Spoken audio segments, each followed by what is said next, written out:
Hello and welcome back. My name is Brent Bergherm. I'm thrilled to have you here today. We're going to take a look at these images I took of the Comet Neowise, this first image and this second image, and then we're going to blend them together to make this image. Let's get to it.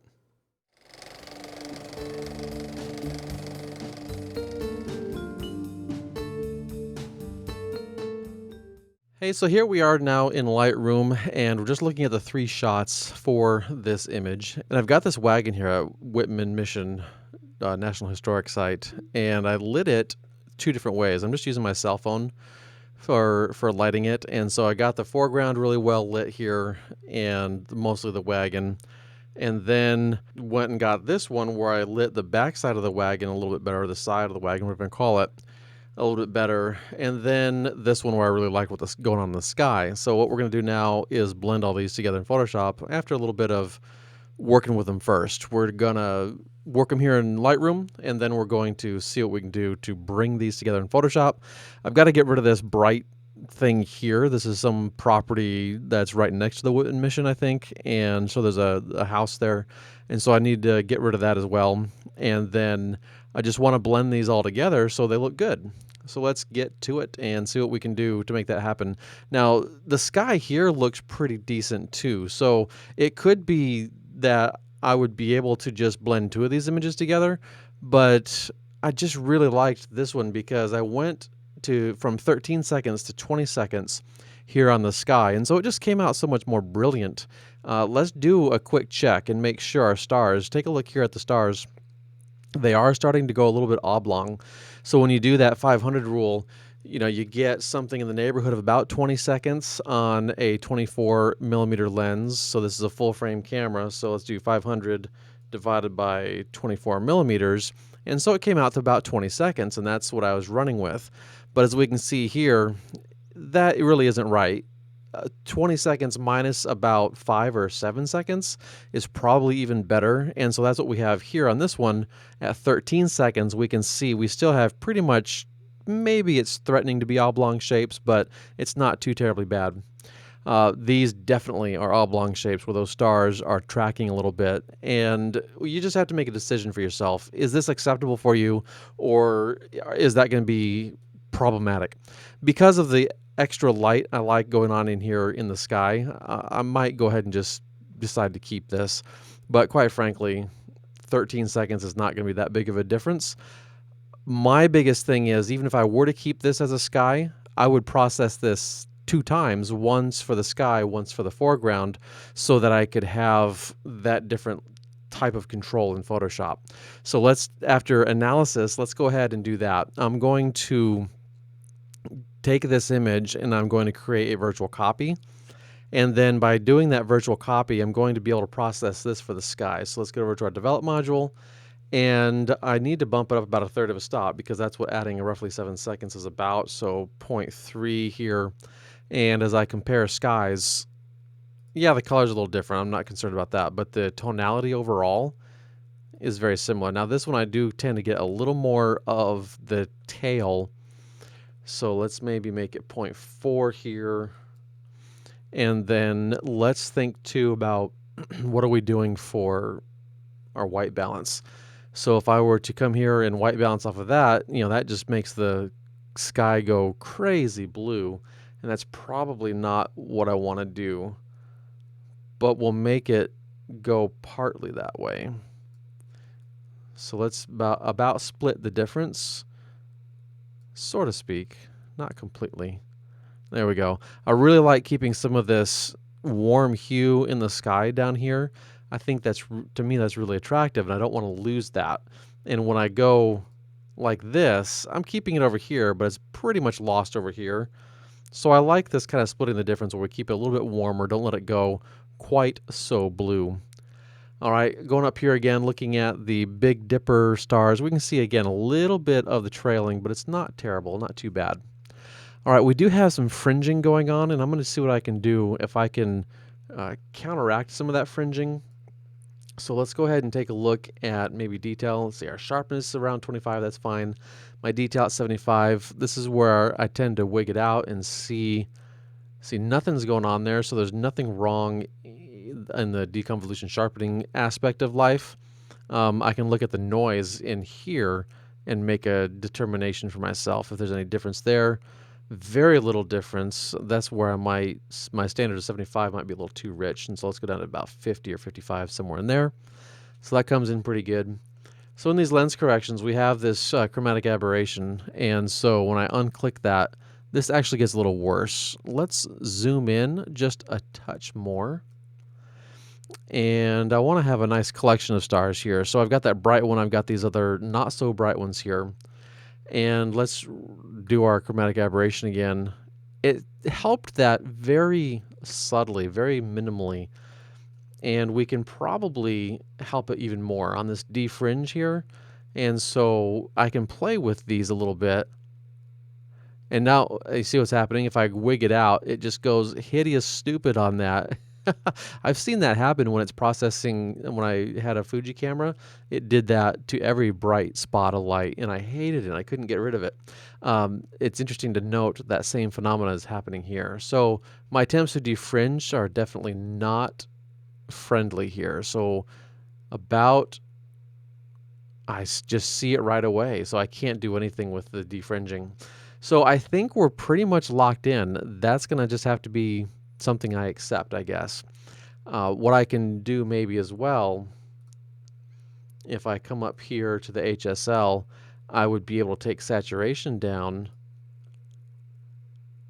on just the oranges in this case. But let's take a look and see what happens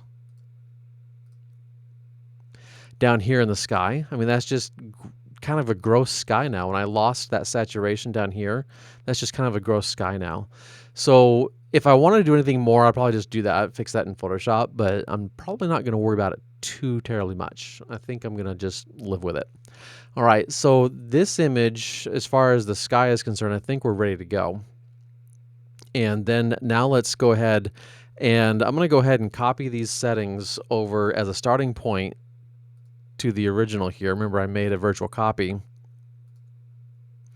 And now I want to play around with this whole notion of, let's see here, that's the basic. I want to play around with this whole notion of what we're doing with the color temperature in the foreground here. You know, if I go something like this, it does feel very, very sterile, and I'm not sure I want to do that, but it does get me probably a little closer to my starting point of where I want to start. I think the magenta greens are coming in pretty good. I just wanted to warm that up just a hair. And as I can look down here on my two thumbnails, I can see this is still very different, but I think I like that just a little bit better. Warm it up just a hair more there. All right. And let's see here also. You know what I forgot to do? I forgot to check my focus to make sure everything is actually, you know, sharp. All right, so my noise is also something. I wonder if we can do a little bit better on that. So let's go ahead and take a look over at the detail. And this is where our noise reduction is. And so the color noise is automatically put in at 25. That's what Adobe does for us automatically. But we can see we have a fairly strong pattern here of noise. And if we lift this up a little bit, let's just do a touch. Okay, maybe 18 to 20, somewhere in there. That to me feels really good. It's nice and smooths out a little bit of that noise pattern, that noise detail. My sharpening, let's see about if we lower this a little bit. The Adobe default on sharpening is now 40. A long time ago it was 25, and I've made a preset now to set everything to 25 when I initially import my images because I like that 25. But on this one we were just sharpening the noise, and so it's all about, you know, that balance certainly of things. And we can see here too, if I were to get rid of this color all the way, oops, let's do that. We can see lots of different color fringing and other things happening.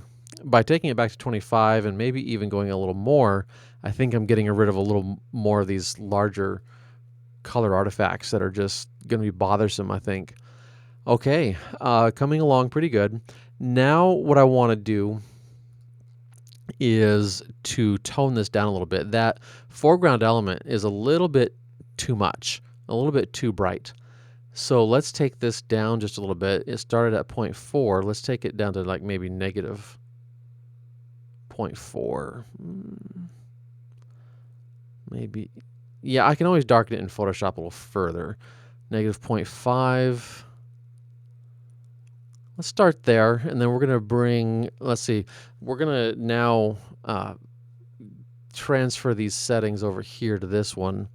And remember, we've got, on this one, we've got the foreground coming in here, so that's going to feel nice and present and nice and alive, that kind of a thing. I might still want to bring in some shadows detail, because I want to bring in, for some reason, I feel like I need to bring in a little more detail over here. I don't right now appreciate how bright this is getting, but that's going to be something, since I know I'm going to Photoshop, I think I'm just going to darken this in Photoshop. I'm actually going to come back in here into Lightroom, and I've created another copy here. And I opened those things up in Photoshop and decided that in order to make a nice selection here across the edge, I want to make a nice bright one, a nice bright rendition. And so I can brighten this up, and then what I also can do, I can grab some of these colors here, and I'm going to take the luminance on these, and I'm just going to drag that down. And my intent here is to just create a nice solid line here where I can easily transition this selection from the foreground element to the background element. And yeah, the rest of this looks terrible. Don't really care about that. I want a nice transition here so my luminosity mask can do hopefully a lot easier and work a lot better for me. So let's try this out and see how this works. And I'm actually going to do one more thing here. I'm going to take an auto mask, and I'm just going to go along the edge here. And this is probably cooking it too much, so I can take it back down without too much problem. Now I can take off the auto mask. And I'm just going to fill this in so it becomes mostly white. All right, let's zoom in and kind of see. Let's turn on our auto mask once again in case I flirt with disaster on that edge.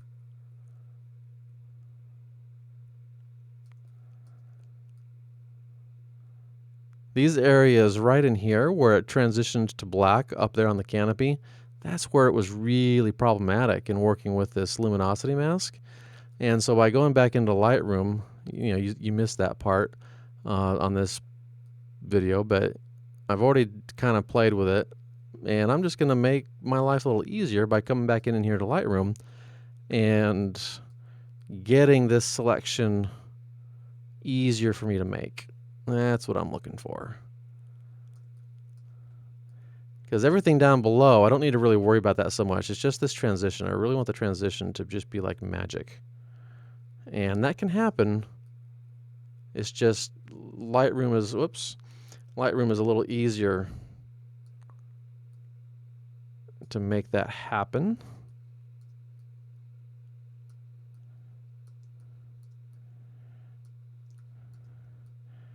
All right, that's a pretty decent transition, but I think being that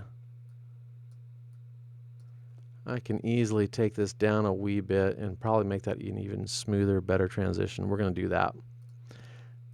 All right, so let us take this and we're going to edit this in Photoshop now. All right, so I've got this in Photoshop, and all I have to do is just drag this, and I'm going to hold down Shift and then release the mouse, and that guarantees that it plops right in the center. And since everything is the exact same dimensions, it's not going to be an issue. Command 0 to fit it in screen. And now let's grab the lightness 2, 3. This is coming in super good, but I wouldn't mind keeping something along this lines in here so I just see that where that transition is, and then I can really work with this. This is really easy for me to consider and easy for me to work with.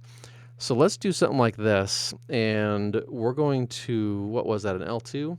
Yeah, I think that was an L2. There it is. And let's take a look at what we're dealing with. Can we squeeze that in a little further? I think we can. It might squeeze. Notice it's coming a little bit too much up here, so I'm getting a little bit too ambitious. All right, so let's bring that back a little bit. Okay, and let's call it good. Now I'm going to hit the selection, and then I'm going to go ahead and save this, and I'll just call it canopy. So select, save selection, canopy. All right, and then that selection is saved in the channels. And then I can come back in here, and this is where I can modify this very easily using the dodge and burn tools. So let's go to actually the burn tool first, and we're going to go with our midtones, and I'm going to increase this a little bit, and then I can just brush in right on the edge here.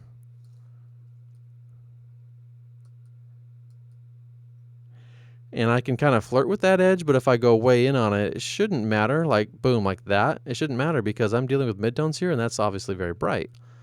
So it's only going to focus in on those dark areas, and that's what we want.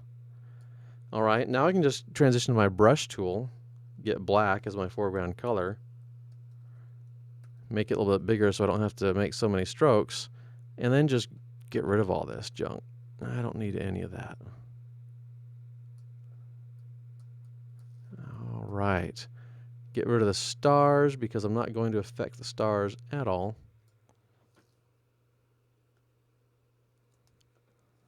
Super big again, so I can just get rid of those stars. All right. And now this is where I'm going to switch back to white. And this little bit of natural pleating and whatever that's coming in here, that's fine. I really don't care about that. I think that might even help things. But I do want to make sure that the rest of this stuff comes in. And we will modify this later if we need to. Right now, we're going to just bring in the whole thing, the whole kit and caboodle.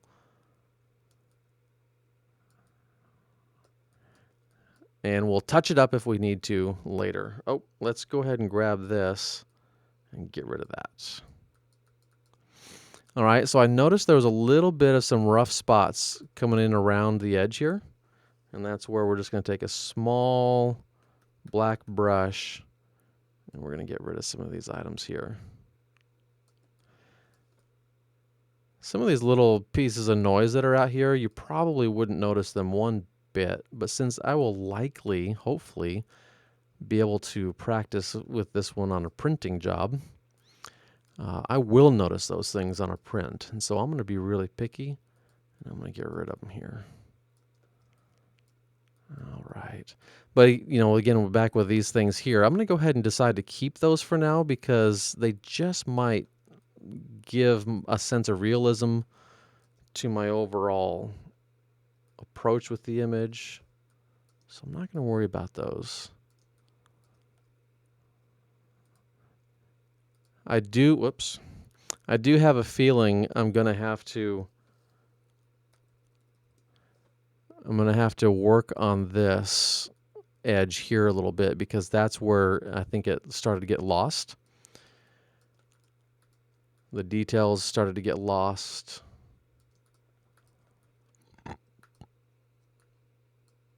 All right, let's see how this goes. Go back to our RGB. Take that off. And now what I can do, I can load the selection. And we're going to select canopy. And then we're going to hit the mask button. And I need to invert that mask because... No. This is showing it right, isn't it? I wanted the darker. I almost made a mistake. All right, let's go and take a look at the edge of that canopy and make sure we don't need to make any adjustments because that is definitely something. I'm looking for haloing around the edges. And I'll take care of that later still. I'm not going to worry about it now. Looking for haloing around those edges, looking for anything that just is going to cause the eye to gravitate towards it and say, look at me. I'm weird and I'm odd and I don't belong here. So there's a little bit of color fringing right here going on.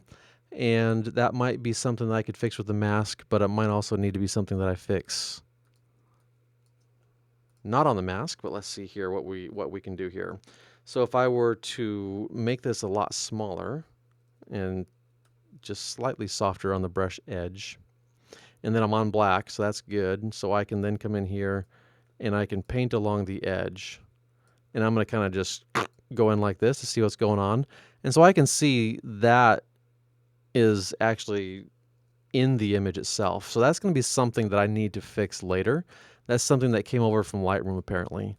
And so I'm going to have to worry about some of those odd color artifacts a little later, because it doesn't seem to be something I can fix along with this mask. So that's fine. We're going to run with it.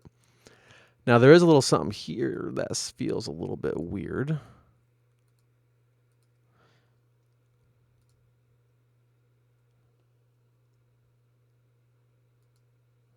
All right, so what we have going on here is not a solid white or black along the edge, and so that's why it's kind of giving me a little bit of a fun time here. Let's switch to solid black. There we go.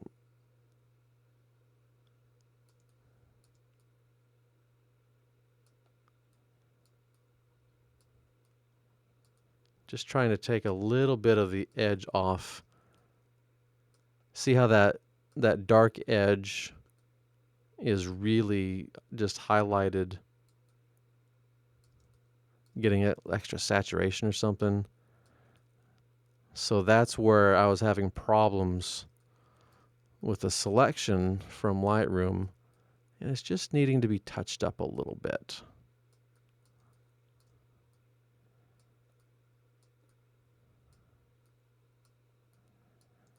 Oops, that last one was a little bit too ambitious. There we go.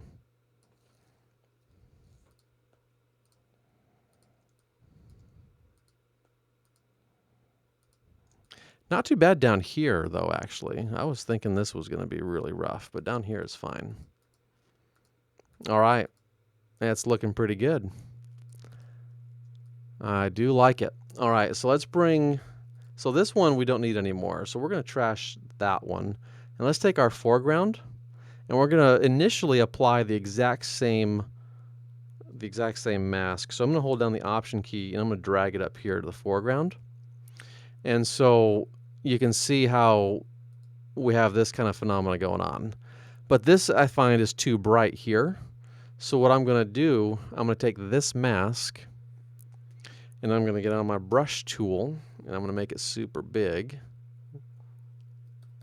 And I'm going to make it super soft. And we're going to go big, big, big. And then I'm on black. That's good. I'm going to take my flow way down. So what's going to happen with that is, let's just do a little demonstration here for you in case you happen to not know how these do things, opacity and flow, and how they work. When I take my flow and I go back and forth, every time I go back and forth, it's building in, building in, building in. And especially as I kind of come across and I've released my mouse button and I come down again and I go again and I go again and I go again, it's constantly building in up to that 100% opacity. So I could take it down to like 12% opacity, and that's the most it would ever get. But in order to have it kind of feel more natural and more just, well, natural, I like to play with the flow and let it build in over time. So let's reset that mask. Oops, I did a full on. There we go. Now we're good to go. So now, again, we're back on this item. We're on the brush tool. We're nice and big. And I'm going to go even lower on my flow. And then I'm just going to be brushing this in. I even need to go lower because that's just still too strong. I just want to brush this in.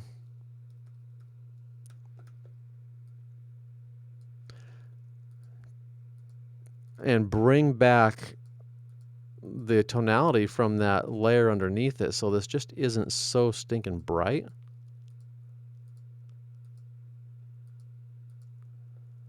And it's really this canopy that I'm worried about, and then a little bit down here, and then of course where I'm worried about this area down here. I mentioned how I would fix all this in Photoshop.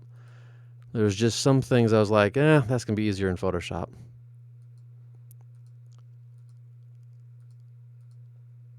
since I knew I was coming here anyway. And it's kind of weird. As I do this, I tend to sort of nod my head back and forth and look at it from different angles. And I guess for some reason when I do that, I feel like I'm keeping fresh eyes on the subject. Let's zoom in a little bit so I can get a little more. There we go.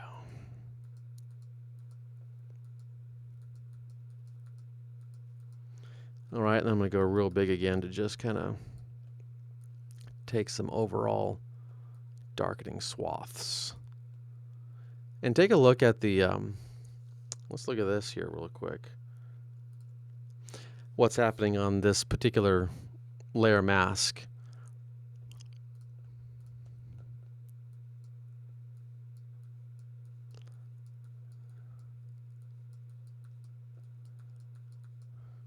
All right, zoom back out a wee bit.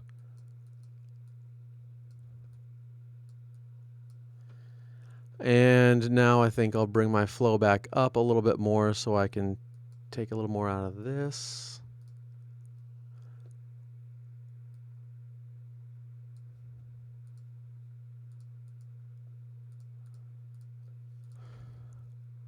All right, we are almost done.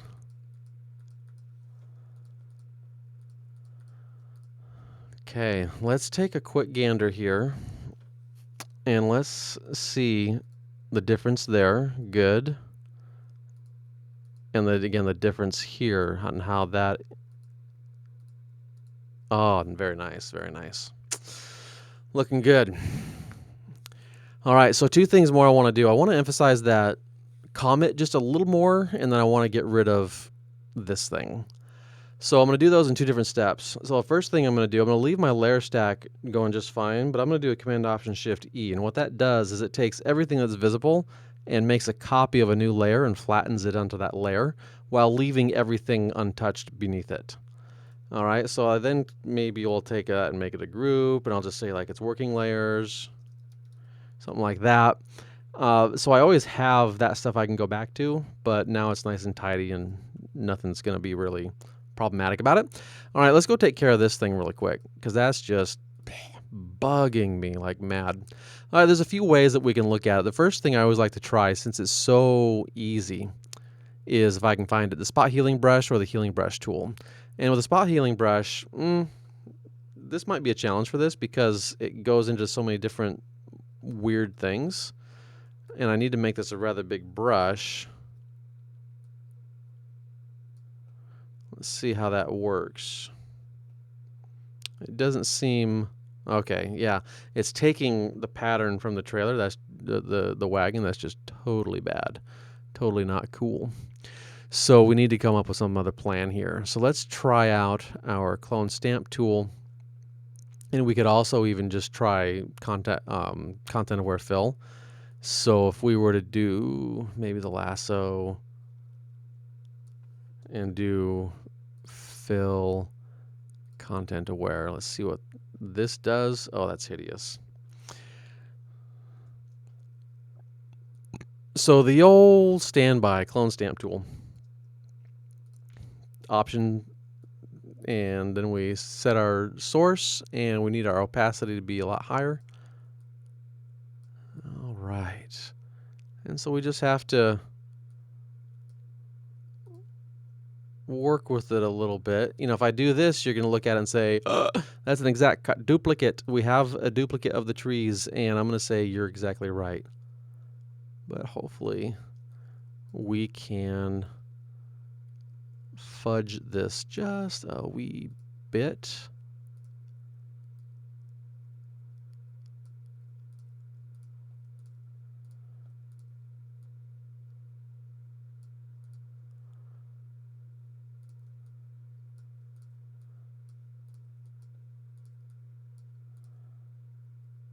What else can I do? I need to get a smaller brush probably. And I need to take care of some things that are right in here, and that's probably maybe up here is going to be my best bet.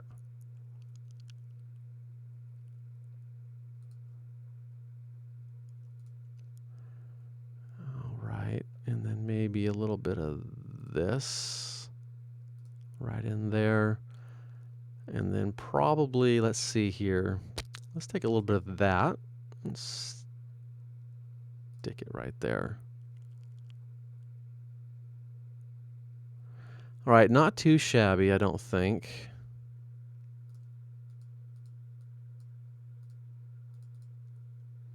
And then this is also where we can take the opacities down and we can start kind of blending a little bit of it together to take some of these brighter things and just sort of blend it in. That last one was really bad. And just sort of try and do what we can to sort of blend it in a little bit. All right, good, good, good. Good, good, not bad. I'm liking it. All right, and the final thing to do is a light shaping layer, as I call it, light shaping layer. And so what I do on that is I just do a new layer, and I fill it. This is a very common technique. Fill it with 50% gray, and then I set it to overlay, and now I use my dodge burn.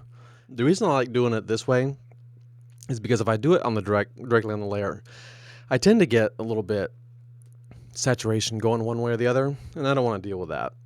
So by doing it on a separate layer, it tends to work out all right. All right, so our midtones, well, definitely, because we're on a midtone layer. Exposure 100%, definitely not. Let's take it down to about, I don't know, 5, 10, somewhere in there. And this is definitely a place, how many more times can I say the word definitely? This is definitely an item where if you have a pen, a graphics tablet,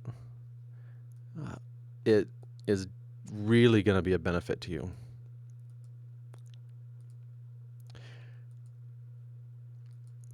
So from other pictures I've seen of the Neowise and other pictures that I've taken, there's kind of this little secondary tail, and you can kind of see it starting to come to life here because I'm sort of painting it in that way. But it just fans out, and let's take this down to now about 1. Fans out up here.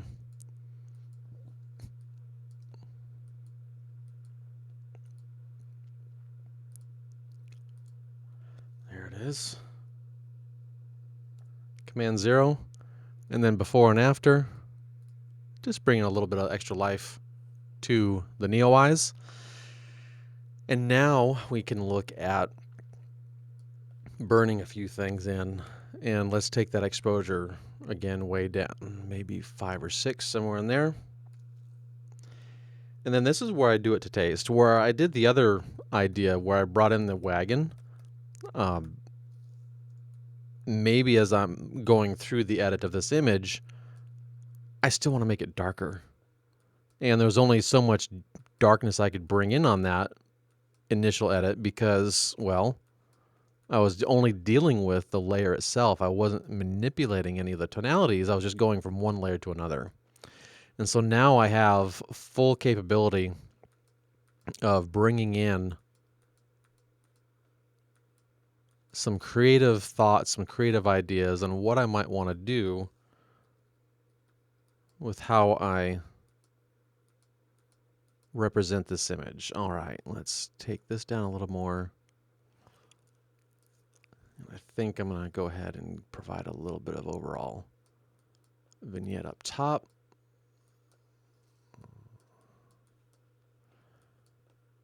And let's really soften that out. There we go. And it might be a good thing, too, to do this on 2 different layers rather than, you know, to put your burning on one layer and your dodging on another. Because when you do that, you might find yourself wanting to tone back overall some of those influences. So, like for instance, if I were to take this now and I were to duplicate this layer, and then if I were to get rid of these so I can look at just what's on this layer. Let's say I wanted to protect just this element. So nope, I don't want to start bridge. All right, so I'm going to invert my selection here, and then I'm going to fill it with 50% gray to basically reset this particular layer. And Command D to deselect. And this is still set to overlay. That's why we still see the what's going on with this other layer underneath. Let's turn this off. And then let's select this again. This time we're just going to fill in this element. I wouldn't normally do it this way. If I'm thinking ahead, I'll make a separate layer, one for each, one for dodge, one for burning. Oops, let's get on this layer itself. There we go. And now we can fill it with 50% gray. And Command D. And now this is burning. And this is dodge.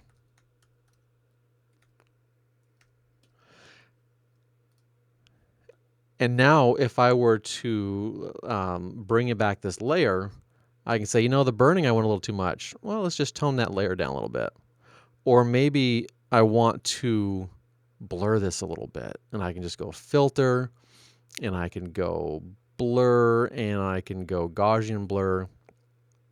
And I can just blur whatever I was doing there for making it the vignettes and all that other stuff. I can just blur a little more to make it even more subtle of those changes. But now that these things are separate, and so the dodging and the burning are separate pieces. Okay, that should finish it up for us. I am seeing a little bit of some kind of banding in the sky due to my burning layer. So when I export it, I want to make sure that that's just a screen anomaly and not something that's actually embedded into my file for some reason. So that's just something I'm noticing, and you might notice too. So that's something I'll definitely be looking for when I go to print this or go to share this online or anything like that. All right, that's it. Thanks so much for watching. We are done.